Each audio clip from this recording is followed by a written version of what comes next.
మంచిది. Okay sir, ఏంటి పల్నాడు మళ్ళీ రాజుకుంటుందా? మాజీ ఎమ్మెల్యే నంబూరు పర్యటనపై టీడీపీ నేతల ఆగ్రహం, అదో పెద్ద రచ్చ. ఒకసారి విజువల్స్ చూడండి సార్. ఆ కారు చెదగొట్టి మళ్ళీ ఉద్రిక్తపడింది. ఒక పక్క వరదలతోటి ప్రజలందరూ కూడా అల్లాడిపోతుంటే ఏంటి ఈ రచ్చ? ఇది రచ్చ కూడా, రచ్చ కంటే కూడా చిచ్చులాగా అండి.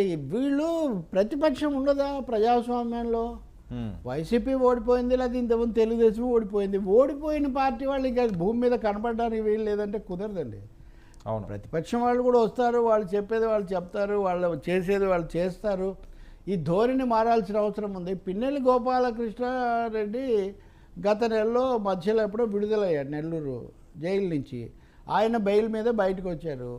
సో అప్పటి నుంచి పల్నాడులో ఈ కార్యక్రమాలు అనేవి, పల్నాడు పౌరుషం ఇంకా మీకు తెలుసు, కోడి పందాల కాలం నుంచి ఇప్పటి వరకు అక్కడ ఇవే రాజకీయాలు నడుస్తుంటాయి.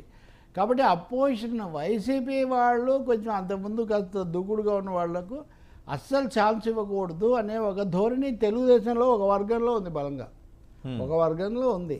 వాళ్ళు ఇలాంటివన్నీ కూడా చేస్తున్నారు.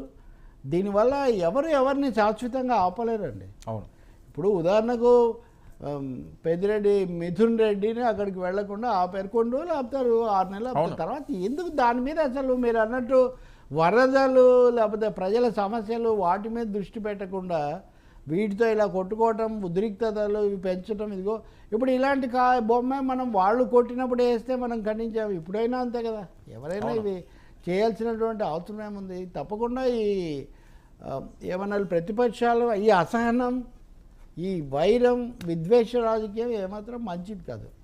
ఓకే, తప్పకుండా దీన్ని ఆపాలి. ముఖ్యమంత్రి, ఉప ముఖ్యమంత్రి కూడా ఈ విషయం అయితే చొరవ తీసుకోవచ్చు. ఎక్కువగా వీళ్ళు తెలుగుదేశం వాళ్ళు కాబట్టి ఉప ముఖ్యమంత్రి కూడా కొంచెం శాంతిని, ఆయనే చాలాసార్లు చెప్పారు కదా, మేము ప్రజాస్వామికంగా వెళ్తాం, మీరు ఎప్పుడు ఎక్కడ ఎవరి మీద దాడి చేయకండి, తప్పుగా ప్రవర్తించకండి. మరి పల్నాడు విజువల్ వాళ్ళందరూ కూడా చూస్తారని మనం ఆశించాలి. పైగా ఆయన మాజీ ఎమ్మెల్యే అనేవాడికి కూడా ఎంతో కొంత ఉంటుంది కదా. ఉదాహరణకు ఖచ్చితంగా ఉంటుంది, ఉండాలి కదా. మరి నంబూరు మీరు ఆ ఊరు రావద్దు, ఈ ఊరు రావద్దు. మొన్న కూడా ఉదాహరణకు పేర్ని నాని గుడివాడ వెళ్ళినప్పుడు అది చాలా గొడవ అయింది. క్షమాపణ చెప్పాలి, అంతకుముందు మాట్లాడింది.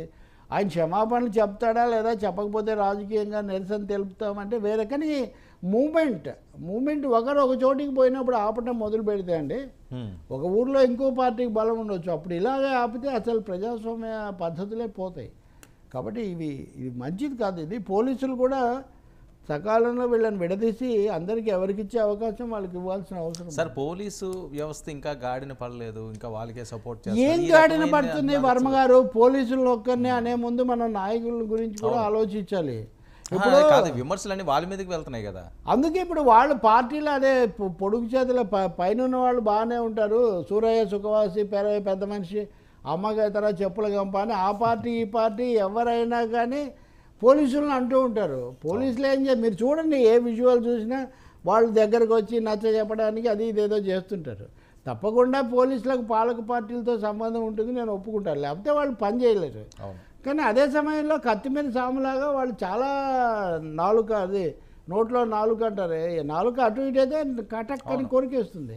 ఆ సమస్యగా ఉంటుంది. పైగా పల్నాడు లాంటి చోట్ల ఫ్యాక్షన్లు ఇవి ఉన్న చోట పోలీసులు మీరు ఆఫీసర్ను తీసేయండి, ఈ ఆఫీసర్ను తీసేయండి అని మీడియాలోనే రాస్తుంటే ఇంకా పోలీసులకు మొరేళ్ళద్దా ఎట్లుంటుందండి?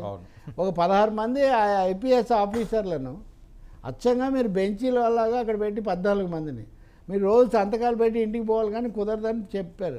చర్య ఉంటే చర్య తీసుకోండి. అంతేగాని పోలీస్ అధికారులను కూడా గతంలో వాళ్ళేదో వైసీపీ మనుషులు, వాళ్ళు వైసీపీ ఉంటే వైసీపీ మనుషులు, టీడీపీ ఉంటే టీడీపీ మనుషులు, అసలు పోలీసులను పెట్టుకుందే పాలక వర్గ పార్టీలు రాజకీయాలు అలా తయారు చేశారు. కాబట్టి ఇప్పుడు వాళ్ళు ఏం చెప్తారు, వెళ్ళి ఏదో ఒకటి చెప్తారు అక్కడ ఇక్కడ, అంతవరకే. ఇప్పుడు మీకు చాలా మనం ఎందుకని చర్చించడం లేదు. కానీ ఇప్పుడు దువ్వాడ శ్రీనివాసు, దువ్వాడ వాణి, తర్వాత ఆమె మాధురి మధ్యలో సమస్య వస్తే పోలీసులు ఏం చేస్తారు? నిజంగా పోలీసుల మీద ఫిర్యాదులు పరంపర అదంతా. నిన్న భార్య భర్తలు పతి పత్ని ఎవరు పోని ఆమె ఉంది, ఆమెతో నడుస్తుంటే ఏముంది అందులో? పోలీసులకు కానీ మీడియాకి కానీ ప్రభుత్వానికి కానీ పాత్ర. కానీ అక్కడ క్యారెక్టర్స్ ఉండాలి. ఆమె వెళ్ళి మాట్లాడితే పోలీసులతో ఒకరిని మించి ఒకరు వివాదం పెట్టుకుంటారు. మీరు చెప్పండి అంటారు. వాళ్ళు ఏం చెప్తారు? పోలీసులు చెప్పగలిగేది చేయగలిగేది ఏం లేదు. ఇక్కడ శాంతి భద్రతలు స్వయంగా చూస్తున్న ముఖ్యమంత్రే తగిన నిర్ణయం తీసుకోవాలి. వచ్చేవాళ్ళు ఈ ఆపడాలు ఇవన్నీ ఒక దగ్గర ఆపాలి. ఎక్కడో దగ్గర బ్రేక్ పడాలి. ఎక్కడో దగ్గర బ్రేక్ పడకపోతే, పైగా ఇంత వరదలు ఉన్నప్పుడు వరదలు లాంటి వాటిని ఒక అవకాశంగా తీసుకొని డైవర్ట్ చేసుకోవచ్చు. అది కూడా జరగడం లేదు ఇక్కడ. ఓకే సార్, ఏంటి అరకిపూడి గాంధీ